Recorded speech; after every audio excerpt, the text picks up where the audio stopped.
Video की शुरुआत में ऋग्वेद से संबंधित important one liner points cover किए गए हैं और वीडियो के लास्ट में प्रीवियस एग्जाम्स में जितने भी क्वेश्चन पूछे गए हैं ऋग्वेद से संबंधित अलग अलग एग्जाम्स में वो सभी के सभी कवर किए गए हैं।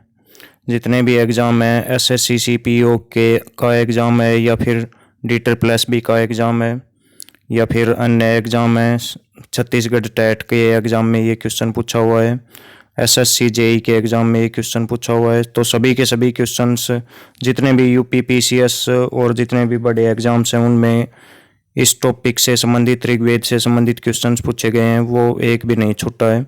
और आप भी इनका आंसर देने की कोशिश कीजिएगा वीडियो के लास्ट में इन सभी क्वेश्चनों का।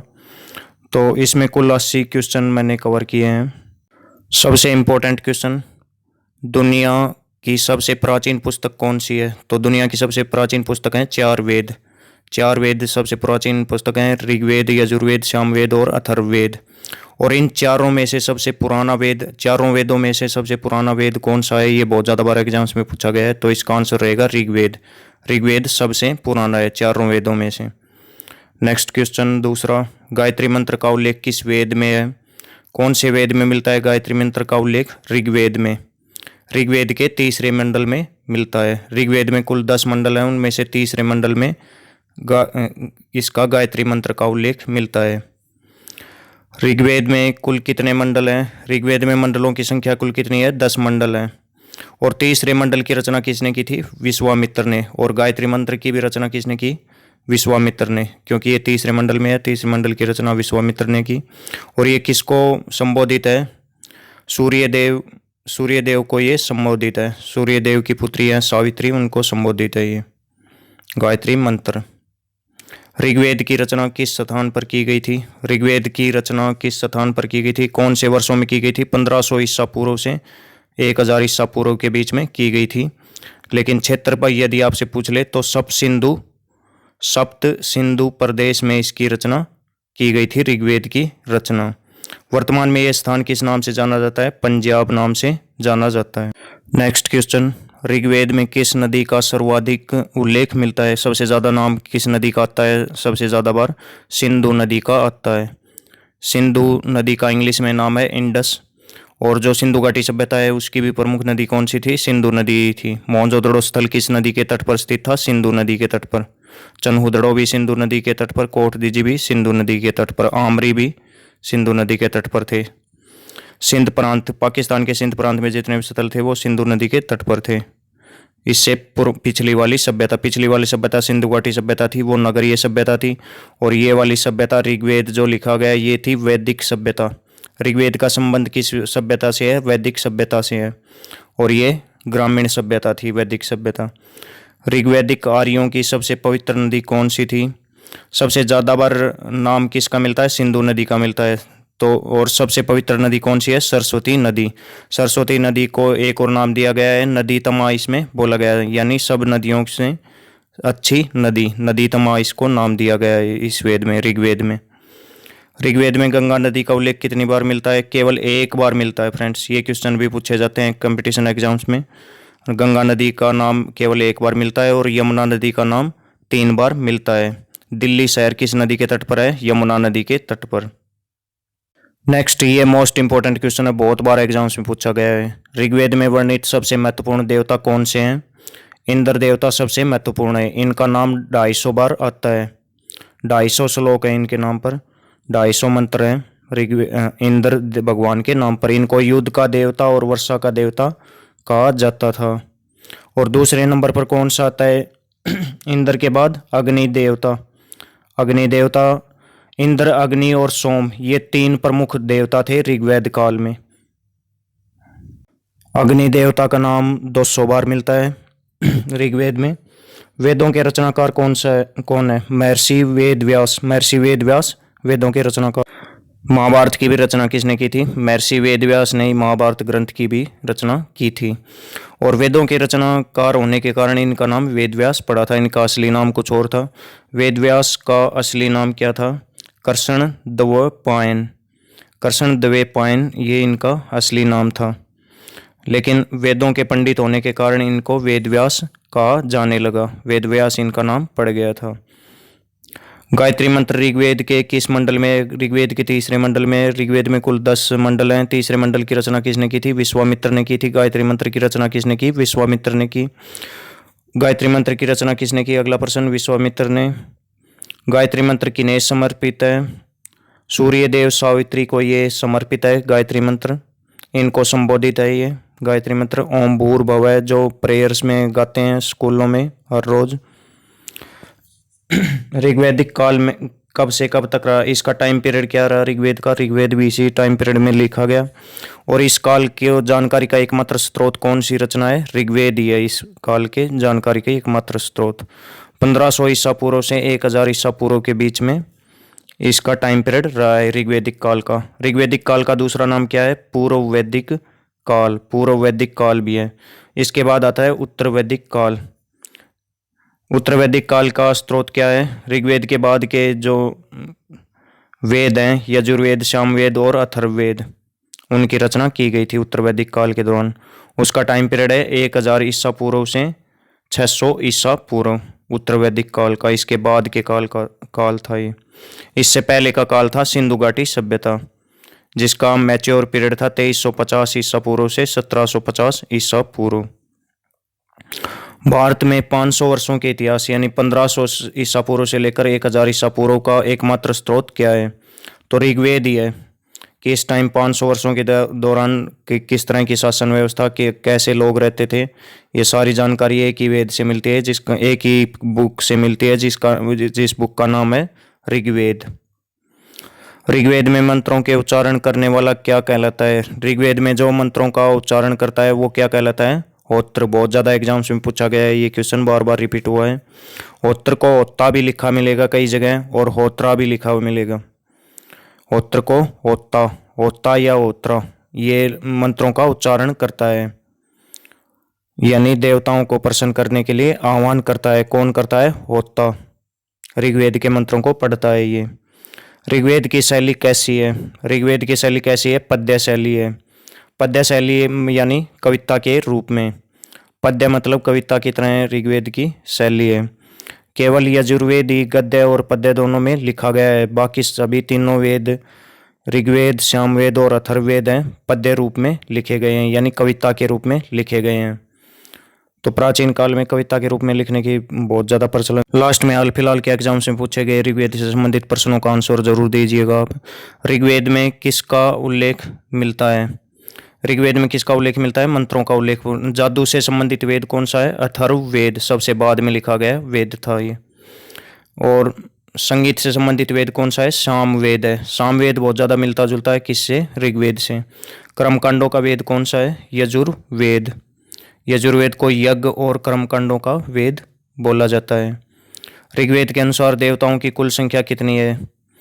तो वर्तमान में 33 करोड़ देवी देवता बोले जाते हैं, वो बिल्कुल झूठ है। ऋग्वेद के अनुसार ऋग्वेद में 33 प्रकार के देवी देवता बताए गए हैं। वेदों के अनुसार कोटि शब्द का अर्थ है प्रकार। यहाँ पर 33 कोटि के देवता लिखा हुआ है इसमें ऋग्वेद में।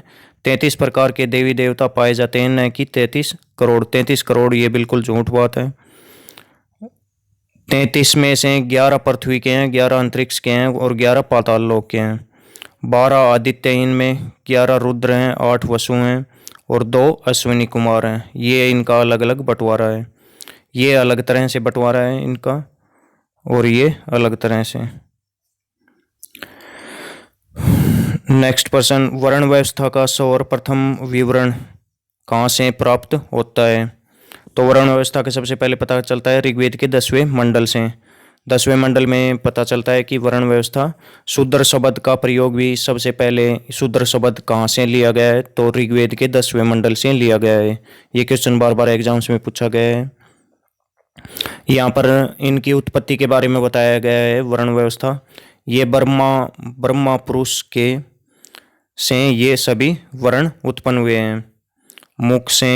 मुख से उत्पन्न हुए हैं ब्राह्मण और पैरों से उत्पन्न हुए हैं शूद्र।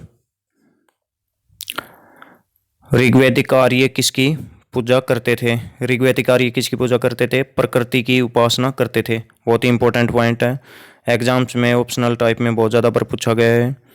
ऋग्वैदिक काल में राजा पर किसका नियंत्रण रहता था? तो सभा और समिति का नियंत्रण रहता था, सभा और समिति का कंट्रोल रहता था ऋग्वैदिक काल में राजा पर। सभा और समिति निर्णय लेती थी। सभा एक तरह की संगठन था, जो रईस लोग थे सभा में, रईस लोग, समिति में आम जनता आती थी, आम जनताओं का संगठन था। ये दोनों राजा को गलत काम नहीं करने देते थे, उस पर पूरा कंट्रोल रखते थे सभा और समिति। सभा और समिति को प्रजापति की 2 पुत्रियां किस वेद में बताया गया है? उस वेद का नाम है अथर्ववेद। ऋग्वेद सभ्यता का क्या बदलाव हुआ? शहरी जीवन का पतन हो गया। शहरी जीवन का पतन हो गया था और ग्रामीण जीवन शुरू हो गया था। इससे पहले की सभ्यता थी सिंधु घाटी सभ्यता या हड़प्पा सभ्यता। हड़प्पा सभ्यता एक नगरीय सभ्यता थी, शहरों में लोग रहते थे उस सभ्यता के दौरान। लेकिन ऋग्वेदिक सभ्यता में गांव में आकर बस गए थे, ग्रामीण लोग रहते थे, आर्य लोग गांव में बस गए थे। वर्ण व्यवस्था की उत्पत्ति का संकेत सर्वप्रथम किस धर्म ग्रंथ से मिलता है? तो ऋग्वेद के 10वें मंडल की अभी मैंने जिक्र किया था, उसी से शूद्र वैश्य और जो ब्रह्मा से उत्पन्न हुए ब्राह्मण, शूद्र वैश्य क्षत्रिय का उत्पन्न होना बताया गया है। कौन से? ऋग्वेद के 10वें मंडल में। 10वां मंडल अंतिम मंडल है ऋग्वेद का, कुल 10 मंडल पाए जाते हैं ऋग्वेद में। ऋग्वेद संहिता के मंत्रों का 1/4 निम्न में से किस देवता को समर्पित है? तो इसके मंत्रों का 1/4 इंद्र देवता को समर्पित है। सर्वाधिक 250 बार इंद्र के नाम का उल्लेख हुआ है। सबसे ज्यादा मंत्र उन्हीं के हैं। इसके बाद 200 मंत्र किसके हैं? अग्नि देवता के को समर्पित है। ऋग्वेद में 3 प्रमुख देवता थे, इंद्र, अग्नि और सोम। अगला प्रश्न सोम से संबंधित है। ऋग्वेद का एक संपूर्ण मंडल निम्न में से किस को ही समर्पित सूक्तों का संग्रह है? तो कौन से? एक मंडल पूरा किसको समर्पित है? सोम को समर्पित है। कौन सा? 9वां मंडल। 9वां मंडल सोम देवता को समर्पित है। ऋग्वेद के 10 मंडलों में से 9वां मंडल पूर्णतः सोम देवता को समर्पित है। ऋग्वेद में वर्णित सबसे सामान्य अपराध क्या था? तो उस समय सबसे सामान्य अपराध था पशुओं की चोरी। सबसे ये सामान्य और सबसे प्रमुख धन, ये क्वेश्चन भी बार बार पूछा जाता है, पशुधन ही सबसे प्रमुख धन था। गाय ही सबसे प्रमुख धन था उस समय, और गाय को अगन्या बोला गया है, उसमें अगन्या नाम दिया गया है, यानी जिसका वध न किया जा सके। आत्मा के आवागमन की परिकल्पना सबसे पहले कहाँ पर मिलती है? किस ग्रंथ में मिलती है आत्मा के आवागमन की परिकल्पना? ऋग्वेद में मिलती है। भगवत गीता से भी पहले ऋग्वेद में, ये क्योंकि ये भगवत गीता से भी प्राचीन ग्रंथ है। ऋग्वेद दुनिया की सबसे प्राचीन पुस्तक है। 4 वेदों में से सबसे प्राचीन कौन सा है? ऋग्वेद है। ऋग्वेद के अनुसार राजा सुदास ने 10 राजाओं के संघ को पराजित किया। वे किस वंश के थे? त्रिस्तु या भरतवंश। त्रिस्तु वंश भी लिखा मिलेगा कई जगह, भरतवंश भी लिखा मिलेगा, दोनों ही सही है।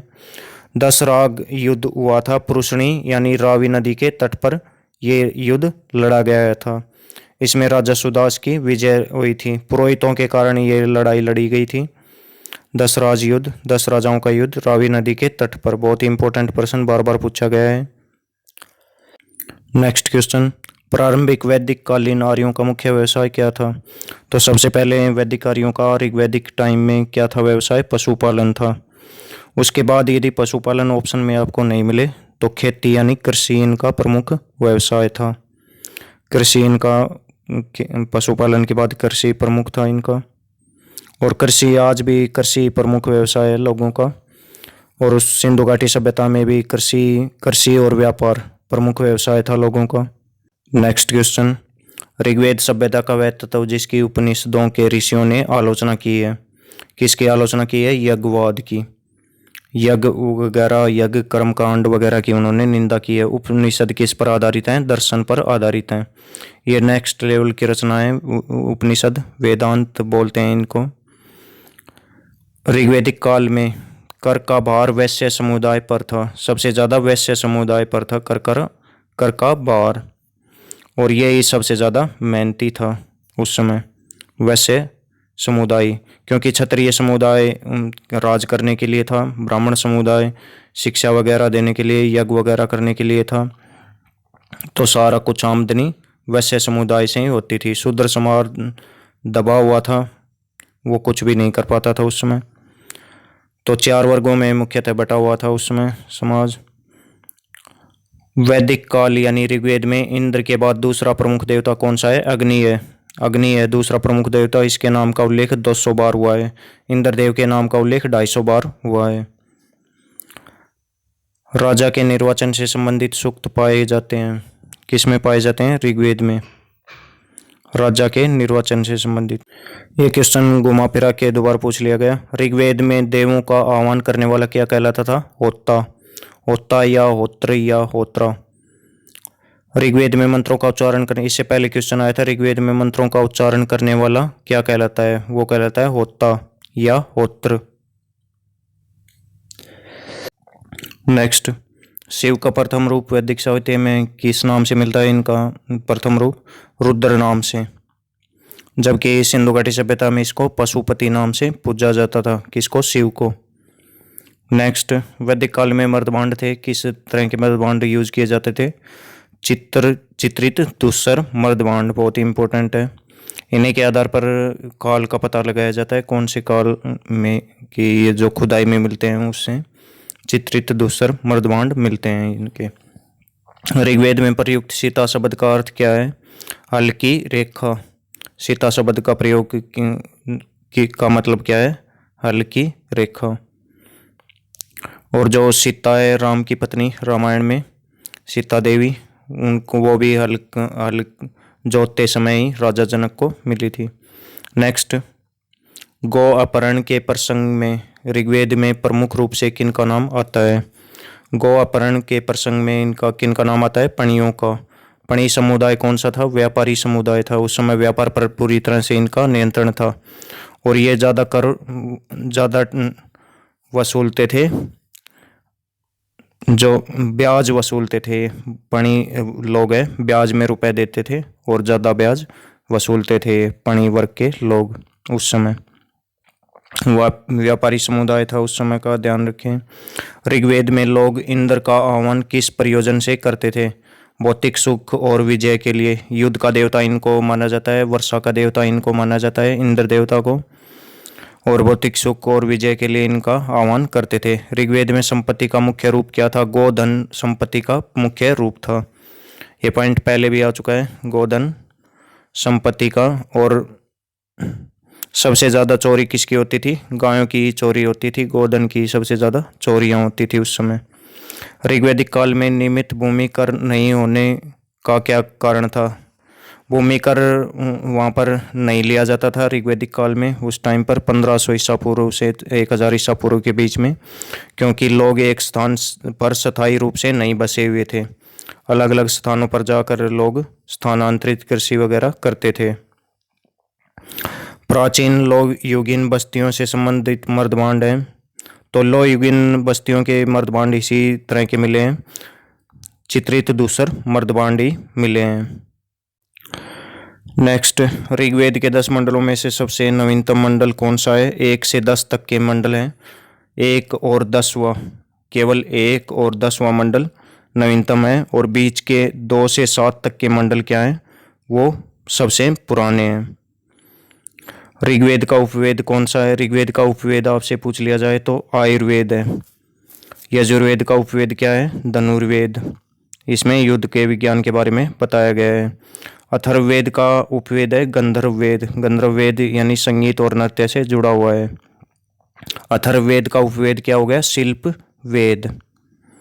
नेक्स्ट, ऋग्वेद में ये प्रीवियस एग्जाम्स में पूछे हुए क्वेश्चन आगे हैं, इनको आंसर देने की कोशिश ज़रूर कीजिएगा, पहले आ चुके हैं ये। ऋग्वेद में कुल कितने सूक्ति हैं? सूक्ति को भजन भी बोल सकते हैं आप। कितने हैं कुल? 1028। ऑप्शन ए इसका बिल्कुल सही है। 2022 के एग्ज़ाम में पूछा हुआ है ये AFCAT में। ऋग्वेद में कुल कितने? 10 मंडल हैं। श्लोकों की संख्या कितनी है? 10,600। अलग अलग बुक्स में श्लोकों की संख्या अलग अलग मिलेगी। सूक्त को भजन भी बोल देते हैं। श्लोक या मंत्र, श्लोक को मंत्र भी बोल देते हैं। तो इनकी संख्या कितनी है? 10,600। 10,500 मिलेगी कई बुक्स में, 10,552 मिलेगी। तो आप 10,552 को सही मानिए या 10,600, आपको जो भी ऑप्शंस के अकॉर्डिंग आप सही मानिएगा इसको। ऋग्वेदिक काल के 3 प्रमुख देवता कौन कौन से हैं? अग्नि, इंद्र, अग्नि और सोम, ये 3 प्रमुख देवता हैं। क्या सोम एक पौधे का नाम भी है? उस समय एक पौधे का भी नाम था, क्योंकि ये लोग प्रकृति की पूजा करते थे, नेचर की पूजा करते थे। तो सोम एक पौधे का नाम था उस समय, जिससे पेय पदार्थ बनाया जाता था, और जिसको क्या बोलते थे? वो सोम रस बोलते थे। सोम पौधा ही देवता के रूप में पूज्य था। प्रकृति की पुजारी थे ये लोग। सोम पौधे से सोमरस नामक पेय प्राप्त किया जाता था। सोमरस किससे प्राप्त किया जाता था? सोम नाम के पौधे से। इसी को देवता के रूप में पूजा जाता था। सोम इनका प्रमुख देवता भी था। ऋग्वेद के प्रथम सूक्त किन के लिए विकसित किया गया था? तो अग्निदेव सबसे पहले पूजा की होती थी। प्रत्येक जो सूक्त है उसमें शुरुआत में अग्नि देवता को समर्पित किया जाता है। अग्नि देवता, ऑप्शन ए बिल्कुल सही है। अग्नि देवता सबसे पहले पूज्य थे उस समय। ऋग्वेद का कौन सा मंडल पूरी तरह से सोम को समर्पित है? 9वां मंडल जो है ये पूरी तरह सोम देवता को समर्पित है ऋग्वेद का। हिंदू समाज जाति पाति में बटा हुआ है, इसका सबसे पहले पता लगता है ऋग्वेद के 10वें मंडल में। किस मंडल में पुरुष सूक्त है जो 4 वर्णों का वर्णन करता है? कौन से मंडल में? ऋग्वेद के 10वें मंडल में। 10वां अंतिम मंडल है, बाद में लिखा गया था। पहला और 10वां मंडल बाद में लिखा गया था। सबसे पहले लिखे गए थे 2 से 7 तक के मंडल लिखे गए थे ऋग्वेद के। 10वें मंडल में ब्रह्मांड की उत्पत्ति की बात करने वाली नासड़िया सूक्त है। सूक्त होती थी मंडलों में, कुल 1028 सूक्त थी। पुरुष सूक्त है जिसमें 4 वर्ण बताए गए हैं, जिसमें ब्रह्मा एक पुरुष है, उसके मुंह से, हाथ से, जांग से और पैरों से पैदा हुए हैं 4 वर्ण। मुंह से ब्राह्मण, हाथ से क्षत्रिय, जांग से वैश्य, पैरों से शूद्र। शूद्र सबसे नीची जाति उस समय थी, 4 हिस्सों में बटा हुआ था, ये बताया गया है यहाँ पर। ऋग्वेद को खालिस्तान पुस्तकों या मंडलों में विभाजित किया गया है। SSCCPO में पूछा गया है कितने मंडलों में? 10 मंडलों में। आप खुद से भी आंसर देने की कोशिश कीजिएगा, प्रीवियस एग्जाम्स के क्वेश्चन शुरू हो गए हैं अब। 10,600 श्लोक हैं इसमें। श्लोक मंत्र भी बोल देते हैं इनको। मंडलानुसार सूक्तों की संख्या, कुल सूक्त कितने हैं? 1028 हैं। पहले मंडल में 191 सूक्त हैं। उसके बाद दूसरे मंडल में कितने हैं? 43 सूक्त हैं। तीसरे में 62, चौथे में 56, पांचवें में 87, छठे में 75, सातवें में 104, आठवें में 92 प्लस 11 बाल खिल्य सूक्त हैं। 9वें में 114 और 10वें में 191। सबसे ज़्यादा किस किस में है? पहले और 10वें में 191 दोनों में। टोटल 1028 सूक्त हैं इसमें ऋग्वेद में, सभी 10 मंडलों में मिलाकर। सबसे बड़े मंडल हैं पहला और 10वां, 191 सूक्त हैं इनमें। ऋग्वेद भाषा की सबसे पुरानी रचना कौन सी है? संस्कृत भाषा की सबसे पुरानी रचना कौन सी है? ऋग्वेद है। यह आज की संस्कृत से कुछ बहुत ज़्यादा अलग थी ये। नेक्स्ट क्वेश्चन, ऋग्वेद के राजाओं के बारे में निम्न में से कौन सा कथन सत्य है? तो कौन सा कथन इसका? ऑप्शन सी इसमें सही है। आमतौर पर बेटे अपने पिता के बाद उसके उत्तराधिकारी नहीं होते थे, यानी उस समय पूरी तरह से राजतंत्र नहीं था। ये पॉइंट इंपॉर्टेंट है। निम्न युगम वेद और ब्राह्मण सही सुमेलित कीजिए। ब्राह्मण का मतलब यहाँ उपनिषद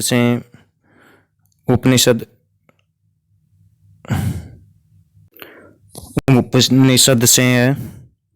तो ब्राह्मण का ऐत्रेय सही है, सामवेद का जैमिनीय सही है, यजुर्वेद का तैत्रेय सही है, अथर्ववेद का शतपथ गलत है, गोपथ है इसका ब्राह्मण या उपनिषद। ऋग्वेद में 1000 से ज़्यादा सत्वन है जिन्हें कहा जाता है। क्या कहा जाता है सत्वन को? ऑप्शन बी इसमें सही रहेगा, सूक्त इनको बोला जाता है। 1028 है कुल ऋग्वेद में, सूक्तों की संख्या 1028 है। ये पहले आ चुका क्वेश्चन 56 का क्वेश्चन, निम्न में से कौन सा ऋग्वेद का उपनिषद है? 56 और 58 सेम है। कौशिकी उपनिषद, ऑप्शन ए इसमें सही है। ऋग्वेद के ब्राह्मण या उपनिषद कौन कौन से हैं? ऐत्रेय और कौशिकी उपनिषद। उपनिषद को वेदांत भी बोल देते हैं। ऋग्वेद की मूल लिपि क्या है? ऋग्वेद की मूल लिपि क्या है? ब्राह्मी लिपि है। ऑप्शन डी इसका करेक्ट रहेगा। ऋग्वेद में सर्वाधिक संख्या में मंत्र संबंधित हैं, तो यहाँ पर इंद्र को ऑप्शन में नहीं दिया गया है, तो इंद्र के बाद सबसे ज़्यादा मंत्र किसके हैं? अग्नि के, तो अग्नि सही आंसर रहेगा इसमें। इंद्र का सबसे ज़्यादा 250 मंत्र हैं, अग्नि के 200 मंत्र हैं। नेक्स्ट है, ऋग्वेद के तीसरे मंडल के निर्माता कौन है? कौन है इसके लेखक? विश्वामित्र। गायत्री मंत्र के निर्माता कौन है? गायत्री मंत्र कौन से हैं? ऋग्वेद के तीसरे मंडल में ही है, तो इसके लेखक कौन हो गए? विश्वामित्र हो गए। और ये किसको समर्पित है? सूर्य देवता को समर्पित है। सूर्य देवता सावित्री को समर्पित है, उन्हीं को ये संबोधित है गायत्री मंत्र। महामंत्र, गायत्री मंत्र के बाद दूसरा प्रमुख मंत्र होता है महामृत्युंजय जाप, जो होता है मंत्र मृत्युंजय मंत्र होता है। ये ऋग्वेद के किस मंडल में है? 7वें मंडल में है। और 7वें मंडल के रचनाकार लेखक कौन है? महामृत्युंजय मंत्र 7वें मंडल के लेखक हैं ऋषि वशिष्ठ। वशिष्ठ इसके लेखक हैं। किस वेद में सर्वप्रथम शूद्र शब्द मिलता है? कौन से वेद में मिलता है? ऋग्वेद में मिलता है, बहुत ही इंपॉर्टेंट पॉइंट है। किस मंडल में मिलता है? ऋग्वेद के 10वें मंडल में मिलता है। किस सूक्त के अंतर्गत? पुरुष सूक्त के अंतर्गत शूद्र शब्द का उल्लेख सबसे पहले मिलता है। 4 वर्ण शब्द का, ये क्वेश्चन बार बार पूछा गया है। वर्ण शब्द का उल्लेख सबसे पहले किस वेद में मिलता है? ऋग्वेद में मिलता है। सबसे पहले बुक्स में कौन सी में मिलता है? ऋग्वेद में। और कौन से मंडल में मिलता है? 10वें मंडल में। तो वर्ण और शूद्र ये दोनों क्वेश्चन मिलते जुलते ही हैं, क्योंकि वर्णों के अंतर्गत ही आता है शूद्र भी। निम्न में से कौन सा ब्राह्मण ग्रंथ ऋग्वेद से संबंधित है? कौन सा ब्राह्मण ग्रंथ इनमें? अभी अभी बताया था, ऐत्रेय और कौशिकी जो ब्राह्मण ग्रंथ हैं वो किससे संबंधित हैं? ऋग्वेद से संबंधित हैं। ऑप्शन ए इसका बिल्कुल सही रहेगा। या इनको उपनिषद भी बोल सकते हैं। गोपथ है वो अथर्ववेद से संबंधित है। ऋग्वेद में खालिस्तान ऋचाएं हैं। ये क्वेश्चन उस एग्जाम में गलत दिया हुआ है। तो ऋचाओं की कुल संख्या हालांकि 10,000 कई हजारों में है। 10,552 या 10,600 है ऋचाओं की संख्या। यहाँ पर ऑप्शन में ये दिया नहीं गया है। जो 1028 दिया गया है ये सूक्त या भजन बोलते हैं इनको। ऋचाओं को मंत्र भी बोल देते हैं, श्लोक भी बोल देते हैं। इनकी संख्या 10,600 के आसपास है। ऋग्वैदिक समाज कैसा था? खालिस्तान था। कैसा था? पितृसत्तात्मक समाज था ये। इससे पहले की जो सभ्यता थी वो थी सिंधु घाटी सभ्यता। उसमें जो समाज था वो मातृसत्तात्मक समाज था। मातृ देवी की पूजा वो लोग करते थे, मातृसत्तात्मक समाज था उनका। यहाँ पर पितृसत्तात्मक समाज है। ऋग्वैदिक समाज में सती प्रथा का प्रचलन नहीं था। उस समय सती प्रथा का प्रचलन नहीं था, ये बहुत ही इंपॉर्टेंट पॉइंट है। ऋग्वैदिक काल में त्रयी क्या है? यहाँ पर त्रयी 3 वेदों का समूह है। इसको वेद त्रयी भी बोल देते हैं। बार बार एग्जाम्स में ये क्वेश्चन पूछा गया है त्रयी के बारे में।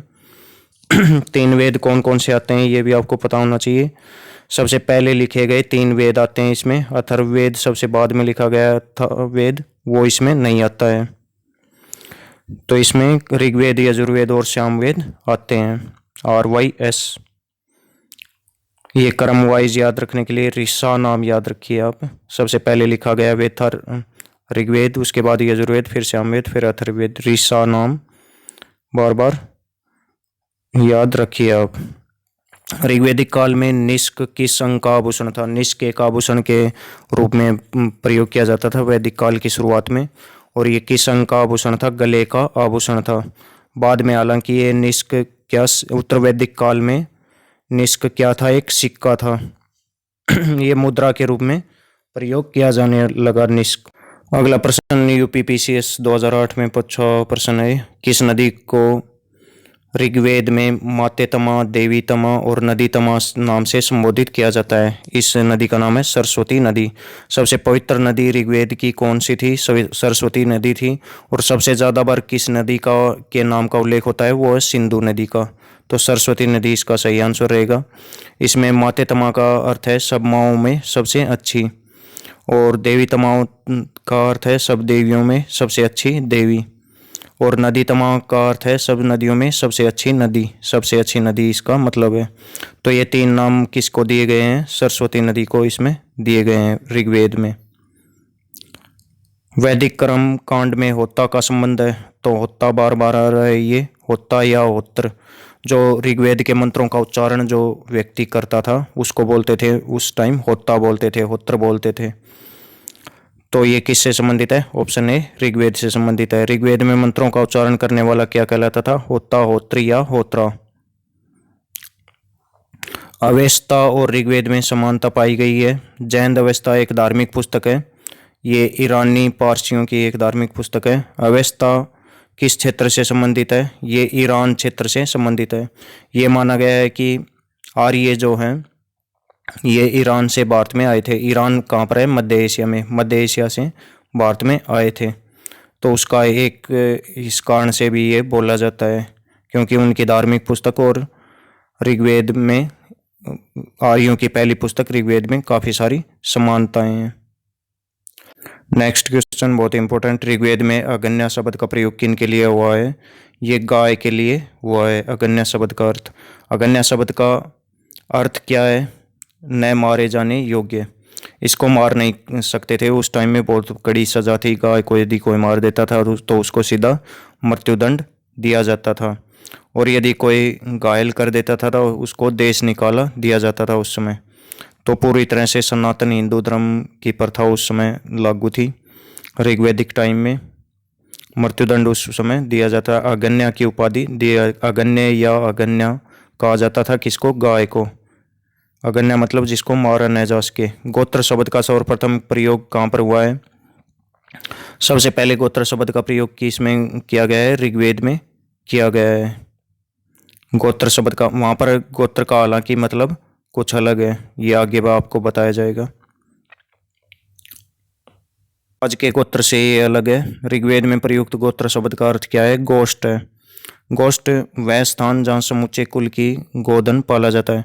समूचे कुल की गायों को जहाँ रखते हैं, गायों का जो बाड़ा होता था उस समय बाड़े को क्या बोलते थे? गोत्र बोलते थे। वर्तमान में गोत्र जाति से संबंधित शब्द के रूप में यूज किया जाता है। गोत्र का वर्तमान मतलब होता है एक ही मूल पुरुष से उत्पन्न होने वाले लोगों का समुदाय।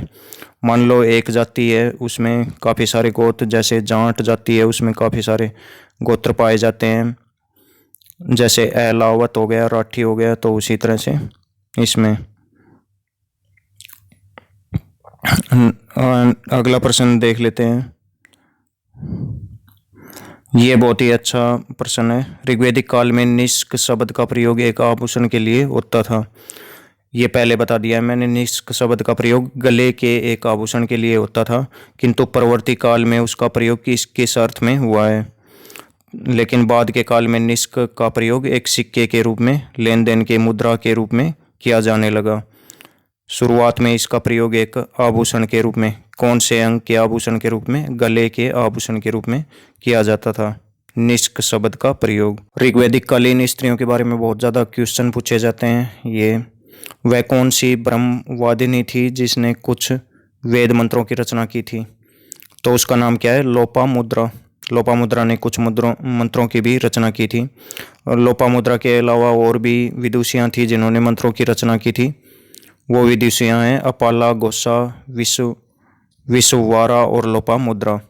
लोपामुद्रा किस ऋषि की पत्नी थी? अगस्त्य ऋषि की पत्नी थी। गोत्र का मैंने पहले बता दिया कि पहले गोत्र होता था गोधन को, जो बाड़ा होता था गायों को रखने का, उसको गोत्र बोलते थे। वर्तमान में गोत्र किसको बोलते हैं? यदि आपकी जाति, जैसे कि आपकी जाति गुज्जर है, तो आपके गोत्र हो गए कसाना, खटाना, राठी और काफ़ी सारे, जैसे कि रावत हो गया, और जैसे राजपूत हो गया उनमें रावत, चौहान, ये गोत्र हो गए। तो इस तरह से यूज किया जाता है गोत्र शब्द का वर्तमान में। इससे पिछले वीडियो में वैदिक काल से संबंधित टॉप मोस्ट 65 क्वेश्चंस कवर किए गए थे और प्रीवियस एग्जाम्स में पूछे हुए क्वेश्चंस भी उस वीडियो में मैंने कवर किए थे। वो वाला वीडियो भी आप पूरा ध्यान से ज़रूर देख लें। उस वीडियो में वैदिक सभ्यता से संबंधित कुल 66 प्रश्न है और प्रीवियस एग्जाम्स में पूछे हुए क्वेश्चन उसमें वीडियो के लास्ट में कवर किए गए हैं। सिंधु घाटी सभ्यता से संबंधित मैंने कुल 80 वीडियोज इस चैनल पर अपलोड किए हैं। प्रत्येक स्थल के बारे में सेपरेट वीडियो अपलोड किया है, तो वो वीडियोज भी आप ज़रूर देख लें। ये मोहनजोदड़ो के बारे में डिटेल से वीडियो है, तो बहुत से वीडियो मैंने अपलोड किए हैं सिंधु घाटी सभ्यता से संबंधित, और एक स्थल से संबंधित सेपरेट वीडियो मैंने इस चैनल पर अपलोड किया है। इससे अगले वीडियो यजुर्वेद, सामवेद और अथर्ववेद के भी आप ज़रूर देखें। इसी तरह से डिटेल से ऋग्वेद की तरह ही कवर किए हैं मैंने। तो फ्रेंड्स, आपका बहुत बहुत धन्यवाद।